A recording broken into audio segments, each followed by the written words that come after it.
¿Qué pasa si te lo dijera? ¿Einstein estaba equivocado?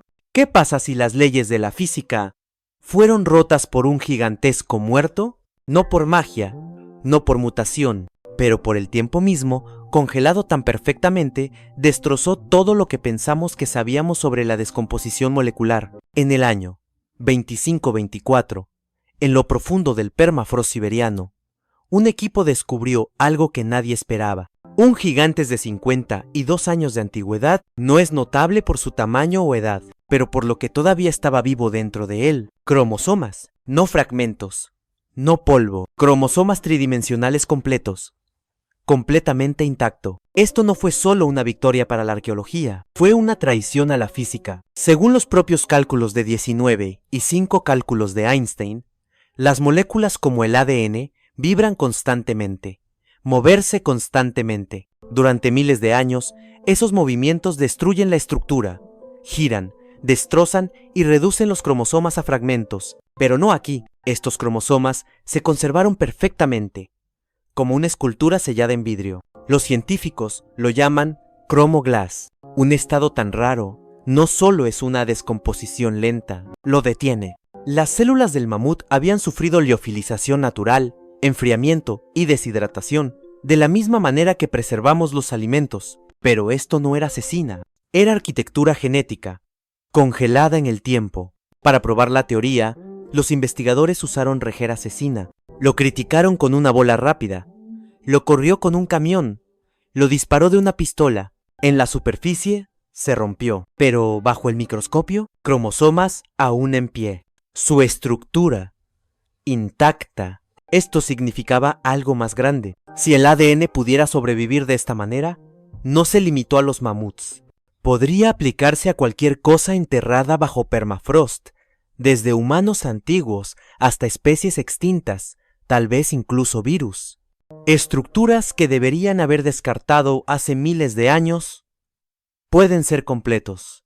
Y las implicaciones son asombrosas, porque si el ADN puede sobrevivir en esta forma, se puede leer, se puede estudiar, tal vez incluso reactivado. Pero tan extraordinario como fue esta preservación, no fue el milagro genético más antiguo que se encuentra en Siberia. Ese título pertenecía a otra cosa, algo más viejo que el gigantesco, más antiguo que la memoria humana. Un fósil, descubierto en la misma extensión helada, cuyo ADN no solo sobrevivió, recordaba un mundo que ya no existe, y ese recuerdo fue enterrado en un diente, frío, agrietado, silencioso, hasta 21 años. Ese año, un equipo dirigido por el genetista evolutivo Lofdalen, perforado en 3 antiguos molares gigantescos, sacado del permafrost siberiano, cerca del río Krestovka. Uno de ellos, el radiocarbono, con un punto de 2 millones de años, destrozó cada expectativa. Esto no era solo viejo, era mayor que cualquier genoma alguna vez secuenciado, medio millón de años más antiguo que el récord anterior, un caballo canadiense de 700.000 años de antigüedad. Y sin embargo, el ADN todavía estaba allí. No es perfecto. Vino en fragmentos, dañados, degradados, cicatrices químicamente, pero esas cicatrices eran la firma de la autenticidad. Pequeñas heridas moleculares de tiempo y temperatura, prueba de que esto no era contaminación. Esto fue real, antiguo, vivo. Los investigadores reconstruyeron minuciosamente miles de millones de hilos de ADN ultracortos, alineándolos como piezas de rompecabezas, utilizando el genoma del elefante de sabana africana de hoy como su guía. Lentamente, dolorosamente, construyeron el plan de una criatura que nadie había visto, uno que caminó por la Tierra hace más de 1 millón de años. Y cuando leen el código, encontraron algo extraño. Este mamut no solo llevaba adaptaciones para el frío, grosor de piel, grasa subcutánea, genes de ritmo circadiano, precedió a la edad de hielo. Estos rasgos de colorido frío ya se habían formado mucho antes de que el mundo congelado descendiera, lo que significaba que la evolución no corría para encontrarse con el frío. Lo anticipó, preparado para ello, en silencio, despacio, más de cientos de miles de años. Pero luego vino el verdadero giro. El genoma no coincidía con ningún mamut conocido. No es el lanudo, no la estepa, ni siquiera los linajes Adichia o Chucocha. El espécimen de Krestovka, tan antiguo, tan silencioso, pertenecía a una rama completamente desconocida del gigantesco árbol genealógico, uno que divergió hace más de 2 millones de años. No era solo viejo, era otro. Y cuando los científicos rastrearon este linaje hacia adelante, encontraron algo aún más extraño. Un híbrido, un hijo de 2 especies. Uno de ellos extinto, el otro, legendario, el gigantesco colombiano. El gigante que una vez vagó por América del Norte no tenía pura raza en absoluto. Fue una fusión. Pero la pregunta era, ¿una fusión de qué? En febrero, 21 años. Los investigadores del Centro de Paleogenética de Estocolmo publicaron los resultados de un misterio de una década. Su equipo había secuenciado el ADN de 3 antiguos mamuts descubiertos en el noreste de Siberia. El más antiguo, recuperado de cerca del río Krestovka, tenía más de 1.2 millones de años, y genéticamente, a diferencia de cualquier mamut jamás visto, diveró del árbol genealógico gigantesco, conocido hace más de 2 millones de años, por lo que no es un primo de los gigantescos de Lana o Estepa, sino un desconocido Enestor, un linaje que no dejó un sendero fósil transparente, ni colmillos para mostrar, solo ADN roto y desgastado susurrando su historia desde el hielo. Y luego vino la conmoción. Cuando compararon su genoma con el del gigantesco colombiano, la bestia elefantina que tronó a través de la edad del hielo en América del Norte, surgió algo imposible. El ADN del colombiano se dividió. No en fragmentos, en las mitades. El 50% coincidió con el gigantesco lanudo, una especie adaptada para el frío, conocida de Eurasia, pero el otro 50% era Krestovka. Eso significaba que el mamut colombiano no era un descendiente directo de ninguno de los linajes. Fue un híbrido de primera generación, nacido de 2 especies separadas por más de 1 millón de años de evolución. Esto no era una mezcla genética sutil durante milenios. Era una fusión limpia, una asociación genómica, probablemente forjada en la antigua tundra beringia. Un mamut se cruzó de Eurasia. Uno surgió del Ártico. En algún lugar, alrededor de 420.000 años, se conocieron.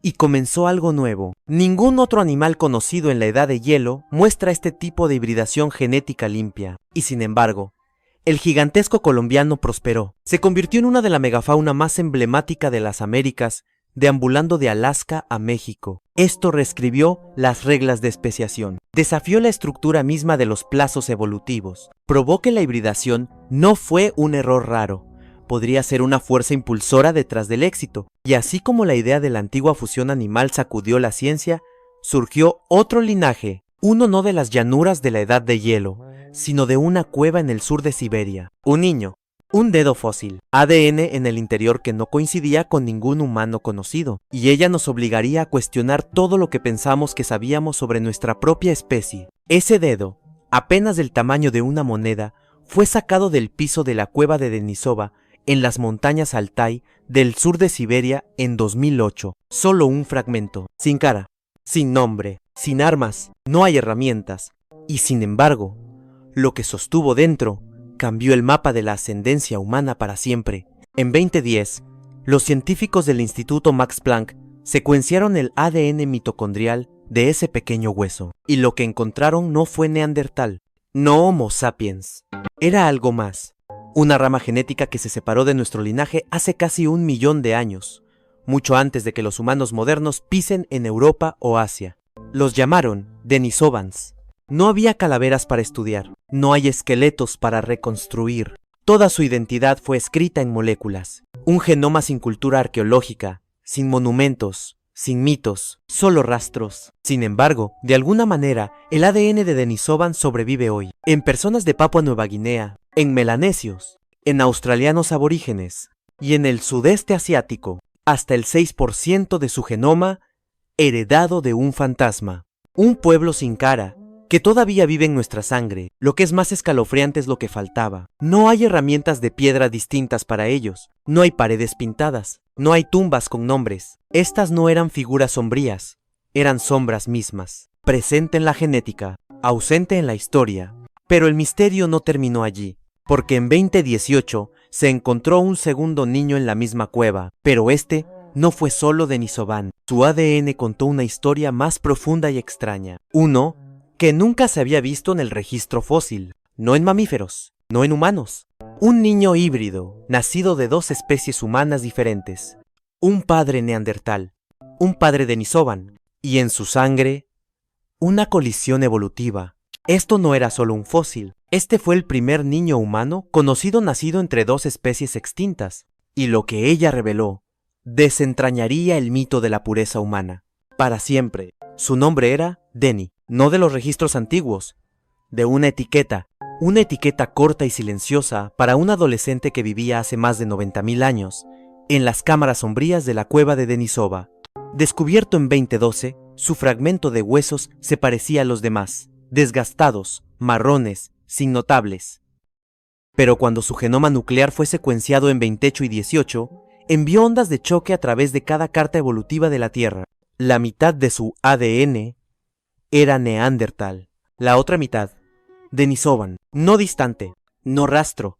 Su genoma era una división perfecta de 50 y 50, prueba de que su madre y su padre pertenecían a dos especies de homínidas extintas diferentes. Esta no fue una mezcla a largo plazo, esto fue hibridación directa, primera generación, y destrozó todo lo que la ciencia asumió sobre las barreras entre las especies. Durante décadas, la evolución se había dibujado como un árbol, ramas que divergen limpiamente, separando una especie de otra. Pero Denny, ella no era rama, ella era la trenza entre ellos.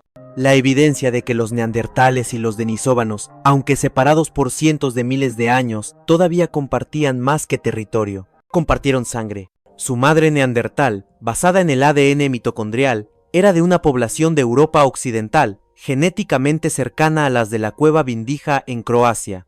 Su padre denisóvano, por otro lado, vino de un profundamente divergente ID lineage, con ascendencia aún mayor, posiblemente de un grupo arcaico previamente desconocido. En las células de Denny, múltiples plazos humanos se superponen, una convergencia de mundos perdidos. Pero ella no estaba sola, porque en 2019, a menos de 100 kilómetros de donde se encontró a Denny, surgió otro descubrimiento: dos dientes pequeños, pertenecientes a niños enterrados en el Alto Ártico, hace más de 31.000 años, y estos niños no coincidían con Denny, o neandertales, o denisovans, u Homo sapiens.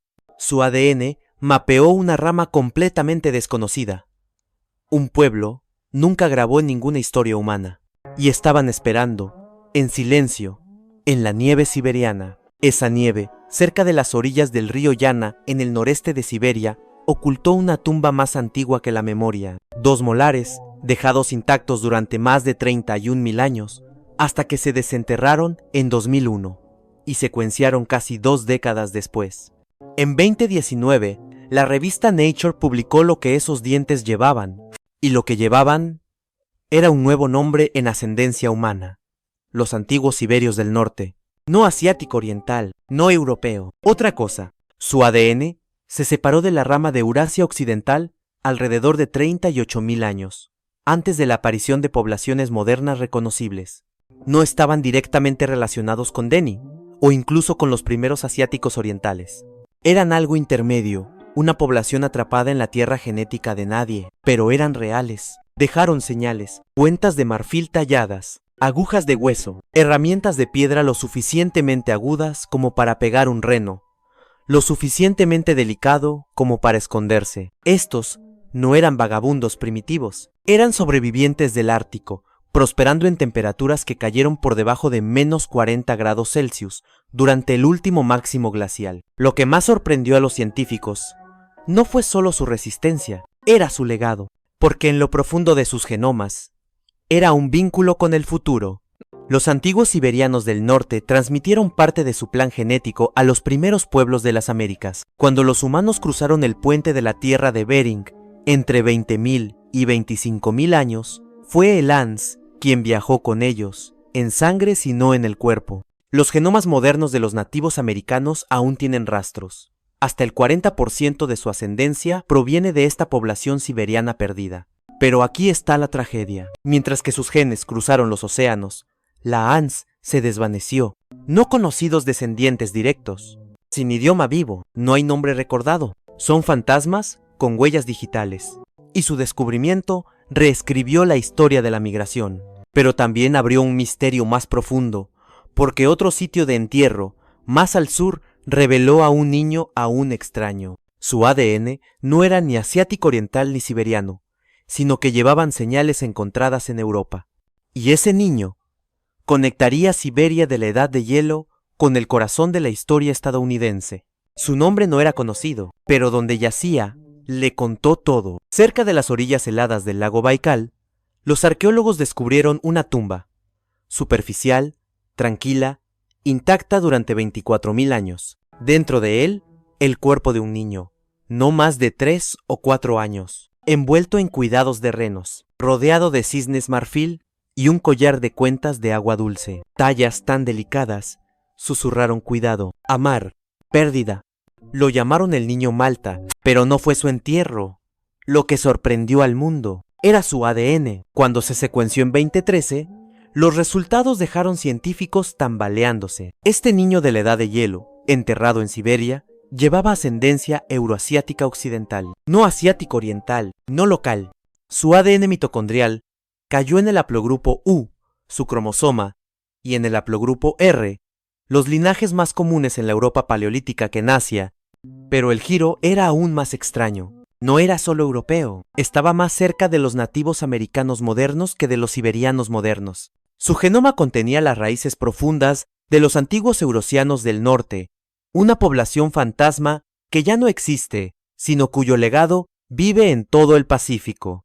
El niño de Malta demostró que antes de que las olas de Asia Oriental emitieran al norte, Siberia ya había sido tocado por Occidente, por personas cuyos descendientes algún día darían forma a la mitad de un continente. Hasta 40% de la ascendencia nativa americana hoy se remonta a su gente. Rompió el mito de la migración lineal, se redujo el mapa ancestral y reveló una Siberia mucho más compleja de lo que se imaginó.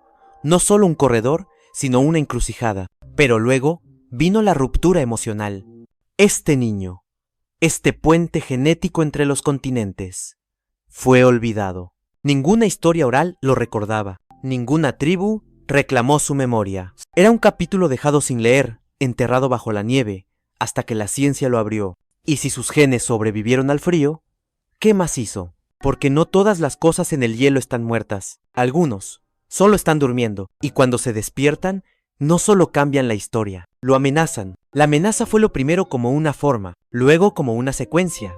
En los 2040, un equipo liderado por Jean-Michel Claverie y Chantal Abergel en la Universidad de Aix-Marseille hizo lo que nadie había hecho antes. Se despertaron un virus de 30.000 años, enterrado en permafrost siberiano cerca del río Colima. El virus, llamado Pitovirus sibericum, infectó no humanos, sino amebas. Sin embargo, sus implicaciones fueron mucho más allá de su víctima. Su genoma era masivo, más de 600.000 pares de bases de ADN y casi 500 genes, con más del 90% no mostrando similitud con ningún virus conocido, bacteria o organismo celular. Esto no era un pariente de los patógenos modernos, era una reliquia biológica, un virus gigante que precedió al lenguaje escrito, la agricultura e incluso los humanos modernos. Pero ese fue solo el comienzo. En 20-15 años, revivieron al Mollivirus sibericum, otro virus de 30.000 años de antigüedad. Luego vino el Pandoravirus yedoma, sacado de los restos de Wolf de descongelación, fechados en más de 48.500 años hace 500 años, y reactivado en 20C-27. Cada nuevo espécimen rompió los límites anteriores, cada una infectada a amebas, y cada una demostró que el ADN antiguo, en las condiciones correctas, podría seguir siendo viable para decenas de miles de años. Por 26-23, surgieron nuevas clases de gigantes virales, incluidos Pac-Man virus y Megavirus Mammoth. Esta última encontró cerca de un cadáver de gigantescos parcialmente conservado, y luego, en 25-25, los investigadores finlandeses anunciaron el renacimiento del Jyväskylä virus, una anomalía genética con la estructura de la cápside tan compleja que se parecía a las células primitivas más que los virus tradicionales. Algunos de estos virus llevaban genes de reparación de ADN, moduladores de sistemas inmunes y bucles de autocorrección genómica presenta previamente que se consideraba imposible para los agentes no vivos. Estos no eran códigos muertos, estos eran sistemas dinámicos y estaban despertando. Los modelos climáticos ahora muestran que en 21 años, más del 20% de la permafrost ártica podría derretirse, lo que puede exponer a millones de microorganismos latentes.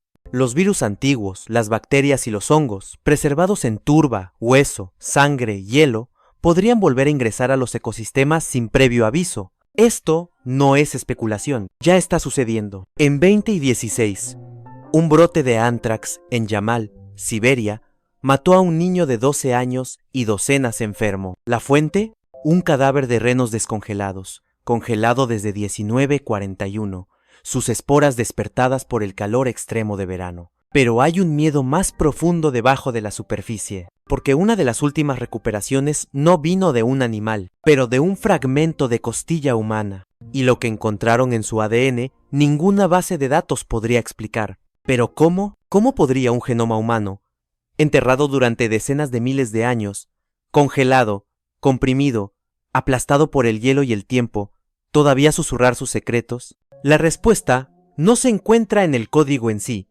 sino en la estructura que la mantuvo unida. En 2524, un experimento innovador cambió la forma en que entendemos la supervivencia del ADN. En la Universidad de Copenhague, los arqueólogos moleculares replicaron daños antiguos con cecina de res tejido deshidratado, volado con proyectiles de alta velocidad y sometidos a temperatura sub-cero. El objetivo era simple: vea cómo se comportan los cromosomas bajo un trauma a largo plazo. Lo que encontraron fue impresionante. Las muestras desagradables, a pesar del intenso abuso, aún tenían bucles de cromatina preservados, el andamio arquitectónico del ADN. Estos no eran fragmentos sueltos.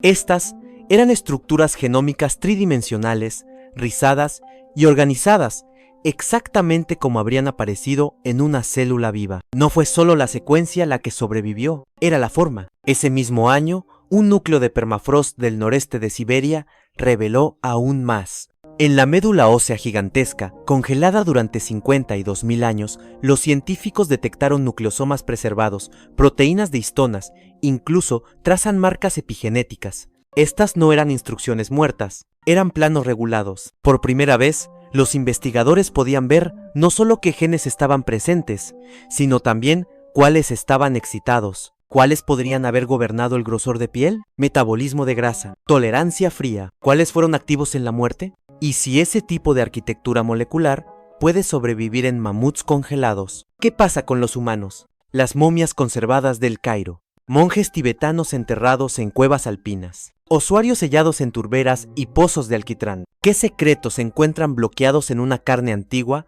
No como polvo, sino como código. Ya no estamos solo estudiando fósiles, estamos abriendo planos vivos, genomas que recuerdan, instrucciones que todavía saben cómo se reunió la vida. Y hay una razón que aterroriza a los científicos, porque cuanto mejor se conservara el código, cuanto más precisa sea la respuesta. Y hay una pregunta, la más profunda de todo, que ahora cuelga por encima de cada descubrimiento. ¿De dónde venimos realmente? No somos descendientes de imperios. Somos descendientes de susurros. Pero justo cuando comenzamos a decodificar el mosaico, un fragmento final se negó a encajar.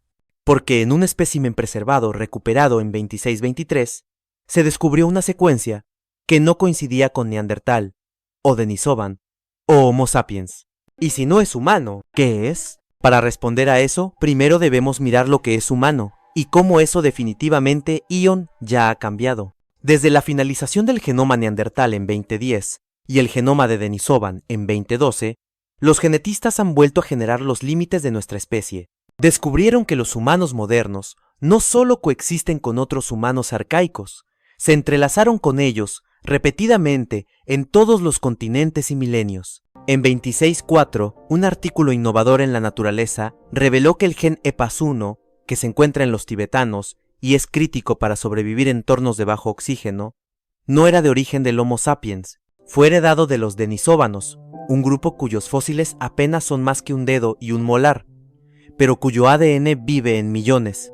Otros genes siguieron, TLR6, TLR1 y TLR10. Relacionados con la función inmune, se rastrearon hasta los neandertales, lo que protege a los humanos tempranos de los patógenos eurasiáticos. El gen BNC2, vinculado a la pigmentación de la piel y la respuesta al sol, también mostró introgresión arcaica. Nuestra capacidad para adaptarse no era solo la innovación humana, fue resiliencia heredada. Luego vinieron los antiguos euroasiáticos del norte, revelados a través del Malboy en 2013. Su genoma mostró que la ascendencia nativa americana no era solo el este de Asia, era en parte euroasiático occidental, de una población que ya no existe, un pueblo desaparecido, sin nombre, hablando a través de los huesos en suelo siberiano. A los 2019, el análisis genómico completo de los niños de Yana confirmó esta mezcla. Su ADN ayudó a explicar los orígenes de los nativos americanos, vinculando a Siberia no como un puente, sino como una cuna de identidad híbrida. Y sin embargo, en 2723, surgió una nueva secuencia. Recuperado de una costilla humana encontrada cerca de la Mega de Batagay en Yakutia, este hilo no se alineó con ningún homínin conocido. No neandertal, sin Denisovan, sin sapiens. Sus pares de bases formaron patrones desconocidos para las bases de datos, insinuando una división que precedió al árbol humano conocido. No contenía contaminación moderna, fue real. Un linaje tan antiguo podría haberse ramificado antes de que nacieran los neandertales. Y esta vez no fue solo ADN, encontraron fragmentos de un cráneo, y la forma no era como la nuestra,